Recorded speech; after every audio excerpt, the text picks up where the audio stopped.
திடீர்னு அம்மா அழைப்பு, கால் வலியும் போது மாலை போட்டு வரேன்னு வேண்டிட்டேன். இது 10வது வருஷமா 11வது வருஷமா தெரியல. இந்த கொரோனாவில் விட்டுட்டேன் 2-3 வருஷமா. அதனால் எத்தனை வருஷம்னு தெரில. அதான் போன வருஷம் கால் வலி ரொம்ப கஷ்டப்பட்டு வேண்டிட்டேன். சரி போகல வேண்டாம் அப்படின்னு, படி ஏறக்கூடாது இறங்கக்கூடாதுன்ட்டாங்க.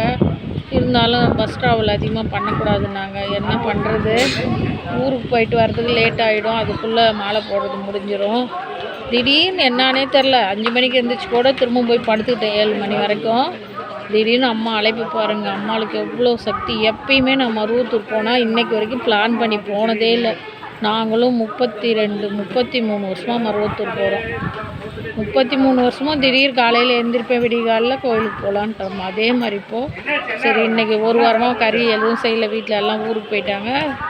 நீட்டாக இருக்குது, வீடு சுத்தமாக இருக்குது. எல்லாம் நேற்று நைட் தான் வந்தாங்க ஊர்லேருந்து. அதனால் வீடு சுத்தமாக இருக்குது. நானும் கறி மீன் செஞ்சு சாப்பிடாத சுத்தமாக தான் இருக்கேன். டெய்லி விளக்கு ஏற்றுறோம். அப்புறம் மார்கழி மாதத்துக்கு காலையில்.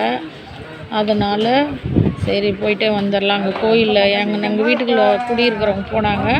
அங்கேயே அப்படியே 1000 ரூபா கொடுத்தா மாலை போட்டு அப்படியே நேரடியாக விட்டுட்றாங்களாம். நான் மன்றத்து மூலிமா போவேன். அதனால தான் யோசனை பண்ணி இருந்தேன். மன்றத்து மூலிமா எப்படி போகிறது. அவங்கெல்லாம் ரொம்ப லாங், 1 மைல் தூரத்தில் இறக்கி விடுவாங்க. ஓடணும், ஒடியாரணும். நம்ம கால் வலியில் நடக்க முடியாது. டாக்டர் வேறு இதெல்லாம் சொல்லியிருக்காங்க, கொஞ்சம் நாளைக்கு இப்படியெல்லாம் இருக்கணும்னு. அதுக்காக யோசனை பண்ணால் அம்மா பாருங்கள் என்ன அழைப்பு. எனக்கு 1000 ரூபா கொடுத்தா அங்கேயே அப்படியே டைரெக்டாக உள்ளே விட்டுட்றாங்களாம். அதனால சரின்னு அதுக்கப்புறம் கிளம்பி இப்போ 12:30 மணி தாம்பரத்தில் சரி ட்ரெயினில் போகலாம், பஸ் ட்ராவல் பண்ணக்கூடாதுட்டாங்க. அதனால் அங்கேருந்து பூந்தமல்லிலேருந்து தாம்பரம் பஸ்ஸில் வந்துட்டு இங்கே வந்து இப்போது 2:15 தான் ட்ரெயினாக. 12:45 ட்ரெயின்லாம் போயிடுச்சு. நீ 2:15 ட்ரெயின். செங்கல்பட்டு வரைக்கும் ட்ரெயின் இருக்குது. அதுக்கப்புறம் என்ன பண்ணுறது, அதனால வேண்டாம், ஒரே இதாக டிக்கெட் வாங்கிட்டு வந்துட்டேன்.